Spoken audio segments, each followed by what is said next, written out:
Kethvar floated in the center of their massive ship, watching the stars through walls that glowed with soft blue light. The ship was alive. It breathed, it moved, it thought alongside Kethvar. But it was dying just like its pilot. The crystalline being pressed 6 long fingers against a pulsing wall panel. Information flowed into their mind, fuel levels dropping, life support systems failing, bioneural networks growing weaker each day. The ship had been their home for 3,000 years, and now it was becoming their tomb. Kethvar's body was made of living crystal that caught and held light. Once they had blazed like a star. Now their inner fire flickered like a candle in the wind. Their people had called this light the soul fire, and when it went out they would be gone forever. But Kethvar could not die yet. They had work to do. A soft chime echoed through the ship's organic corridors. The sensor arrays, grown from specially bred coral that could detect thoughts across space, had found something. Another ship in trouble. Another crew that would die without help. "Show me," Kethvar whispered. The walls around them became transparent, revealing the vast emptiness of space. Far in the distance, a metal ship tumbled end over end, its engines dark, its hull cracked and bleeding air into the void. Inside, Kethvar could sense 12 minds burning with fear and desperation. They were Vrexian traders, probably carrying rare metals from the Outer Rim worlds. Their ship was old, held together with patches and prayers. The engine core had overloaded, and now they had maybe 6 hours before their life support failed completely. Kethvar sighed, a sound like wind chimes in a gentle breeze. This would be easy to fix, but it would cost them. Every rescue drained more of their remaining strength. Every time they used their powers they grew dimmer. But what choice did they have? The bioship responded to Kethvar's thoughts, changing course without being asked. Living engines pulsed with renewed strength, pushing them through space toward the dying vessel. The ship knew its purpose as well as its pilot did. They were guardians. They saved people. It was what they had always done. Once, Kethvar's people had filled the galaxy. The Resonance Collective had numbered in the billions, their crystalline cities spanning hundreds of worlds. They shared their thoughts across the stars, their minds connected in a vast network of consciousness that made them wise beyond measure. They had been the galaxy's protectors, using their psychic gifts to guide lost ships home and warn civilizations about cosmic dangers. No distress call went unanswered. No cry for help was ignored. But then came the great silence. Kethvar still remembered that terrible day. They had been alone on their ship, investigating strange energy readings in deep space, when the screaming started. Every mind in the collective had cried out at once, a sound of such pain and terror that it nearly shattered Kethvar's sanity. Then nothing. Silence. Emptiness. The psychic network that had connected their entire species for millions of years simply collapsed. In the space of a single heartbeat, billions of minds went dark. Kethvar's people, so dependent on their shared consciousness, could not survive alone. They died in waves, their life force draining away like water through a broken dam. Only Kethvar survived, saved by distance and isolation. They rushed home to find their worlds empty, their great cities standing like monuments to the dead. The Resonance Collective was gone, and with it the galaxy's greatest force for good. But Kethvar refused to let the work end. If they were the last, then they would do the job alone. They would be the guardian the galaxy needed, even if it killed them.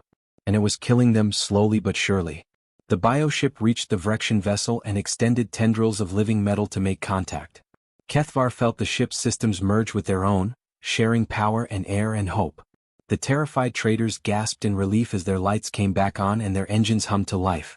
"Thank you," the Vrexian captain sent over the communication link. "We thought we were dead. How can we repay you?" "Stay safe," Kethvar replied as they always did. "Help others when you can." The Vrexian ship disappeared into hyperspace, carrying its crew back to their families. Kethvar watched them go, feeling the familiar ache of loneliness settle over their shoulders like a heavy cloak. Their bioship's walls pulsed weakly. Another rescue complete, but at what cost? The ship's bioneural networks had suffered damage from the power transfer. More systems would fail now. More abilities would be lost. Kethvar looked out at the stars and wondered how much longer they could continue. The galaxy was vast and full of dangers. Ships broke down, crews got lost, pirates and raiders threatened the innocent. There was always someone who needed help. But soon, very soon, there would be no one left to give it. The last guardian of the galaxy settled back into their pilot's chair and waited for the next distress call, knowing that each rescue brought them closer to their final rest. The bioship shuddered like a wounded animal. Kethvar felt the tremor through their crystalline body as another vital system failed. The port sensor array went dark, cutting their ability to detect distant signals by half. Soon they would be blind as well as alone. Kethvar pressed their hand against the ship's living wall and felt its pain. The organic corridors that had once pulsed with healthy green light now flickered with sickly yellow. The bioneural pathways that carried information through the ship like blood vessels were dying one by one. "Hold on, old friend," Kethvar whispered. "Just a little longer." But they both knew the end was near. The ship was over 4,000 years old, far beyond the natural lifespan of its species. It had stayed alive through willpower alone, refusing to die while its pilot still had work to do. Now that willpower was finally breaking. Kethvar's own light was fading too. The crystal formations that made up their body had dulled from bright blue to pale gray. The soul fire that burned in their core, the life force that had sustained them for millennia, was barely a spark now. Each rescue drained more of their remaining energy. Each use of their psychic powers brought them closer to extinction. A weak signal reached the dying sensors. Another ship in trouble. Kethvar sighed as they recognized the signature, a Zilani cargo freighter, probably carrying food supplies to one of the outer colonies. The Zilani were good people, peaceful traders who harmed no one. They deserved better than to die alone in the void. The freighter was caught in the gravity well of a dead star, its engines too weak to break free. Kethvar could sense the crew's growing panic as they realized their fate. 43 souls, including 12 younglings who had never seen their home world. "One more," Kethvar told their ship. "Can you manage one more?" The bioship's response was barely a whisper, but it was enough.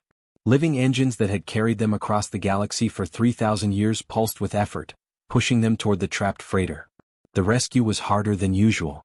Kethvar's psychic abilities, once strong enough to move planets, could barely generate enough force to pull the freighter free. They strained against the dead star's pull, feeling their soul fire dim with each passing moment. The ship's biosystems overloaded, flooding the corridors with the smell of burning tissue. But they succeeded. The Zilani freighter broke free and jumped to safety, its crew saved once again by the mysterious guardian who asked for nothing in return. Kethvar collapsed in their pilot's chair, their crystalline form cracked and fading. The bioship drifted powerlessly, its living engines finally silent. They had used everything they had left.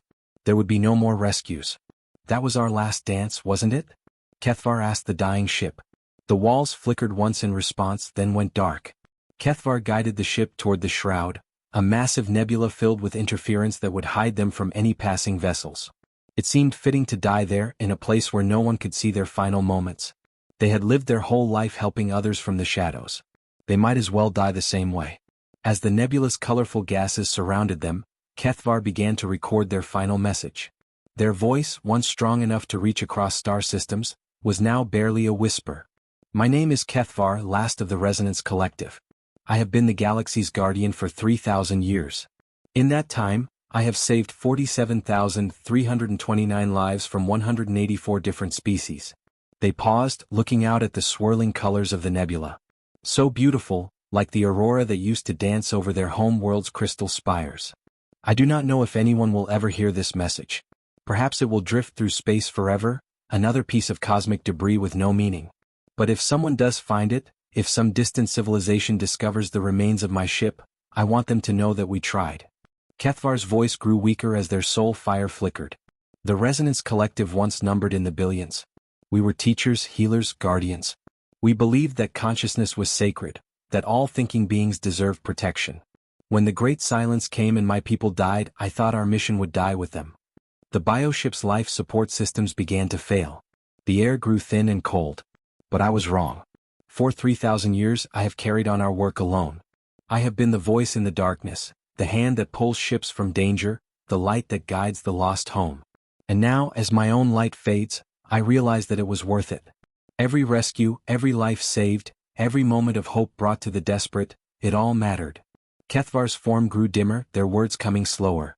"When I am gone, the galaxy will be darker. Ships will be lost that I could have saved. People will die that I could have helped. But perhaps someone else will take up the watch. Perhaps the work will continue, even without the collective." The soul fire in Kethvar's core flickered one last time. "I go now to join my people in the great silence. May the stars remember us kindly." The recording ended. In the heart of the shroud, surrounded by cosmic beauty, the last guardian of the galaxy prepared to die. Kethvar lay still in the darkness, waiting to die.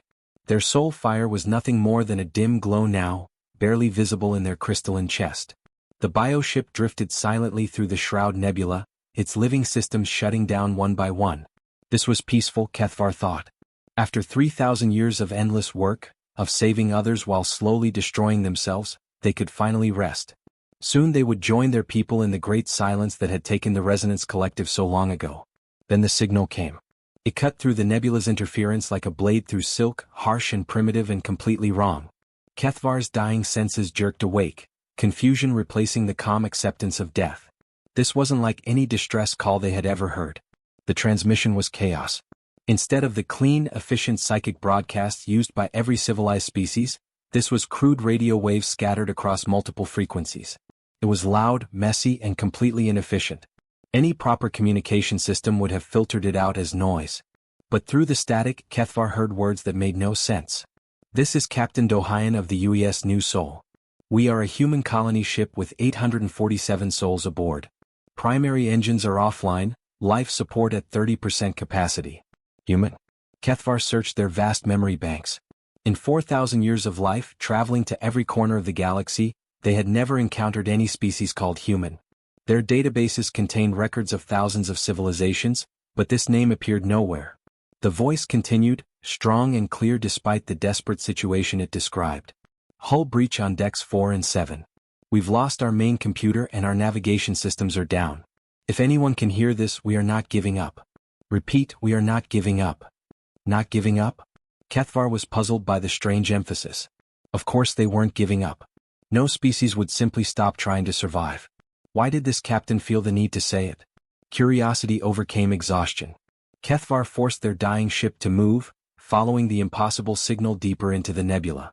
The bioship sensors, damaged but still functional, began to paint a picture of what lay ahead. What they found should not have existed. The ship was a primitive thing built from metal and ceramic instead of living tissue. It moved through space using controlled explosions, burning chemical fuel like some ancient relic from the galaxy's dark ages. By any reasonable standard, it should have been in a museum, not carrying hundreds of living beings across the void. But it was still moving. Despite damage that would have killed any other vessel, despite systems that belonged in the Stone Age of space travel, the human ship was alive. Kethvar could sense the minds aboard it, hundreds of them, each one completely isolated in its own skull, with no psychic connection to the others. This should have been impossible. Every intelligent species Kethvar knew used some form of telepathic communication. Even the most primitive races had at least basic mind-touch abilities. But these humans were locked inside their own thoughts as alone as Kethvar themselves. Yet somehow they were working together. "Nari, reroute power from the secondary fusion core," Captain Dohayan's voice crackled through the comm system. "Kyung, how long until the air recyclers fail completely?" 6 hours if we're lucky, came a calm reply. "But Bora thinks she can build something to buy us more time." Kethvar listened in amazement as the humans coordinated their efforts using nothing but spoken words. They shared information, made plans, assigned tasks, all without any psychic link at all. It was like watching people try to build a house while wearing blindfolds, yet somehow they were succeeding. More incredible still was their attitude. Kethvar could sense their emotions through the ship's hull: fear, yes, but also determination, hope, even humor. One of them was actually laughing as he worked to repair a damaged bulkhead. "Inho, that's the worst welding job I've ever seen," someone called out. "Hey, it's holding, isn't it?" Inho replied, and Kethvar could hear the smile in his voice. "Besides, when we get to Haven's Rest, I'll fix it properly." When they reached their destination, not if. These beings faced certain death, but they spoke as though survival was assured. They planned for a future they might never see. They joked in the face of disaster. Kethvar had saved 47,000 lives in 3 millennia, but they had never encountered anything like this. Every other species they had rescued had shown the same pattern: panic as systems failed, despair as hope faded, resignation as death approached. But these humans seemed to grow stronger as things got worse. Unknown contact detected. A new voice reported. "Captain, there's something big out there. Really big." "Alien vessel," Dohayan said, his voice steady despite the uncertainty. "This is the human colony ship New Soul. We see you there. Are you friend or foe? Because right now we could really use a friend." Friend or foe? The question was so simple, so direct. No complex psychic protocols, no careful diplomatic language. Just a straightforward request from one being to another.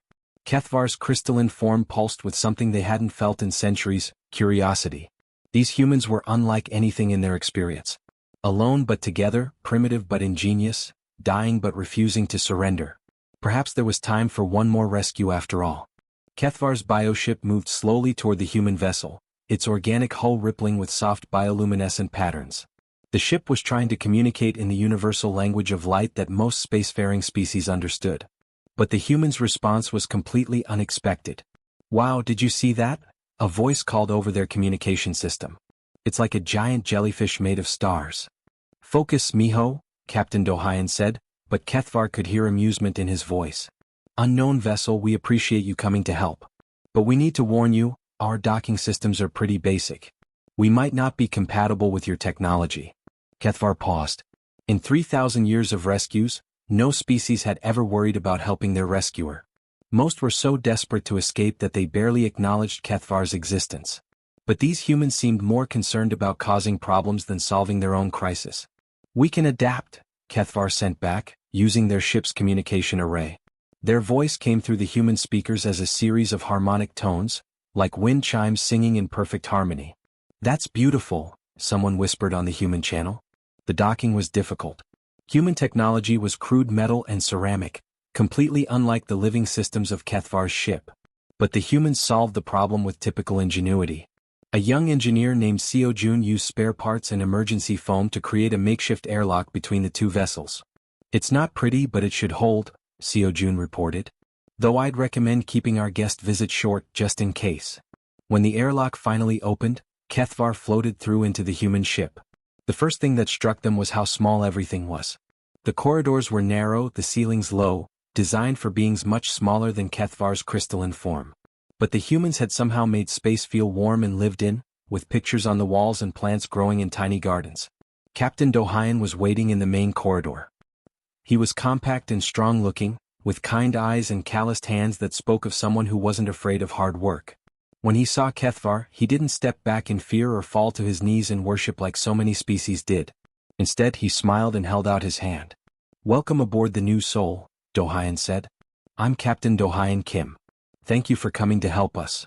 Kethvar stared at the extended hand. They had seen this gesture before in their databases, a sign of friendship and equality among humans. Carefully, they reached out with one of their own crystalline appendages and touched the captain's palm. "I am Kethvar," they said, their voice creating beautiful harmonics in the metal corridors. "I am here to help." "And we're grateful," Dohayan said. "But first, are you okay?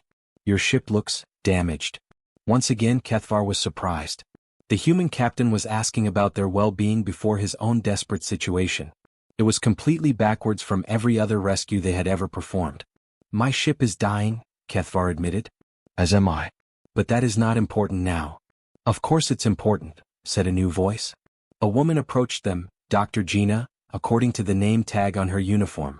She was looking at Kethvar with professional interest, not as a strange alien but as a patient who might need help. "You're hurt," Dr. Gina said, pointing at the dim cracks in Kethvar's crystalline structure. "And exhausted. When did you last rest?" I do not remember," Kethvar said truthfully. "That settles it," Dr. Gina declared. "We help each other. That's what people do." As the humans worked to repair both ships, they did something Kethvar had never experienced before. They included them. Not as a distant savior or a mysterious benefactor but as a friend. Pilot Yuna shared stories of Earth, the blue world the humans had left behind to find new homes among the stars. She talked about oceans and forests, about cities that touched the sky and music that could make people cry. Engineer Seo Jun explained how human technology worked, not with biosystems or psychic power, but through cooperation and clever problem-solving. "See, we can't read each other's minds," Seo Jun said as he showed Kethvar their communication systems. "So we have to actually talk to each other. We have to choose to share what we're thinking." "That seems inefficient," Kethvar observed. "Maybe," Seo Jun grinned.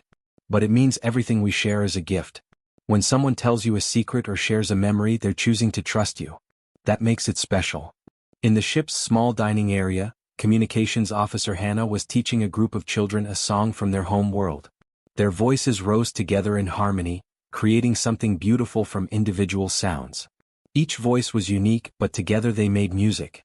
"You've been alone for 3,000 years?" asked a young technician named Wu Jin. His voice was filled with genuine sadness. That's terrible. No one should have to be alone that long. Kethvar felt something they had almost forgotten: warmth. Not the physical heat of their soul fire, but emotional warmth. These humans, facing their own death, were worried about a stranger's loneliness. As they worked together, sharing tools and ideas and stories, Kethvar began to understand what made humans different. They were alone in their own minds, but they chose to connect anyway. They built bridges across the void of individual consciousness with words and laughter and simple acts of kindness. For the first time in 3 millennia, Kethvar didn't feel alone. The repairs took 4 days. Kethvar had expected it to take much longer, but the humans worked with an energy and efficiency that amazed them. More than that, they worked together in ways Kethvar had never seen. Engineer Seojun crawled through damaged bioneural pathways in Kethvar's ship, his small human hands able to reach places the crystalline being could not. He spoke constantly as he worked, explaining what he was doing, asking questions, sharing ideas. "Your ship is incredible," Seojun said, his voice echoing through the organic corridors. "It's like it's alive. How does it think?" "It does not think as you understand it," Kethvar replied. "It feels. It knows my needs and responds. We are connected. Like family," Seojun said, and somehow that simple word made perfect sense. Dr. Gina worked to understand Kethvar's physiology, not to study them like a specimen but to help heal their damaged soul fire. She shared human medical knowledge freely, comparing notes about different species she had treated during the colony ship's long journey. "Your people's consciousness was shared, right?" Dr. Gina asked as she examined the cracks in Kethvar's crystalline structure. "So when they died, you lost part of yourself too?" "I lost everything," Kethvar said quietly. "No," Dr. Gina said firmly. "You lost your old way of connecting. But humans can show you a new way." In the ship's common areas, Kethvar watched the humans live their daily lives. They ate meals together, sharing food and stories. They played games, solved problems, argued about small things and laughed about smaller ones. Children ran through the corridors while adults worked, and everyone seemed to know everyone else's name. "How do you keep track of so many individuals?" Kethvar asked Captain Dohayan as they watched a group of teenagers help repair a damaged bulkhead. "We don't keep track," Dohayan said with a smile. "We care. Each person matters to us, not because we're connected to their mind but because we choose to make them matter." "That seems difficult." "Sometimes," Dohayan admitted. "But it's also beautiful. When someone trusts you with their friendship, when they choose to share their life with you, it means something special. It's not automatic. It's a gift." As the repairs neared completion, the humans made an offer that changed everything. "Come with us," Captain Dohayan said as they sat in the ship's small observation deck, watching the nebula swirl around them. "To Haven's Rest. We're building a new colony there, a new home. You could be part of it." "I am a guardian," Kethvar replied. "I must watch for ships in distress." "Then watch from Haven's Rest," said Communications Officer Hannah. "Set up a monitoring station. We'll help you build it. And when you detect someone in trouble, you won't have to go alone. We'll go together." Kethvar was quiet for a long moment. "You would do this? Risk your lives for strangers?" "Of course," said Pilot Yuna. "That's what people do for each other. But I am not people. I am not human." "You care about others," Dr. Gina said. "You sacrifice yourself to help strangers. You've spent 3,000 years making the galaxy safer. That makes you people to us." Kethvar felt their soul fire flicker, but this time not with weakness. With something else. Something warm and bright and new. "My species believed consciousness was meant to be shared," Kethvar said slowly. "We were wrong about how, but perhaps not about why." "Exactly," Captain Dohayan smiled. "We're offering you a new kind of resonance. Not psychic bonds but chosen bonds. Not automatic connection but friendship that we build together." 6 months later, the first joint monitoring station went online in orbit around Haven's Rest. It was a strange hybrid of human engineering and biotechnology, metal frameworks supporting living sensor arrays, digital computers working alongside organic processors. Kethvar stood in the station's central command room, watching displays that showed ships moving throughout the local star systems. But they were not alone. Human technicians worked alongside them, and the communication boards carried messages from dozens of species. Word had spread quickly through the galaxy about the impossible partnership. A human colony that had welcomed an ancient alien guardian. A monitoring station that saved lives not through isolated heroism but through cooperation and community. Other species came to see for themselves. Mentari engineers, Zilani traders, Vrexian explorers and dozens of others. They came as visitors and stayed as friends, building a new kind of civilization based on choice rather than biology, on trust rather than instinct. Contact incoming, reported technician Salmon from her console. Cargo ship in distress, 2 systems away. Response team ready, Captain Dohayan said from the rescue ship's bridge. Kethvar, are you coming? Kethvar's crystalline form pulsed with bright blue light, their soul fire burning stronger than it had in centuries. Of course. We go together. The rescue ship launched from Haven's Rest, carrying a mixed crew of humans and aliens united in purpose. In the command center, Kethvar watched them go, no longer the last guardian but the first of many. The void was no longer empty. It was filled with voices, with friendship, with hope. And at the center of it all were the humans, those impossible beings who had looked at infinite loneliness and said, not anymore. The age of solitary watchers was over. The age of chosen family had begun.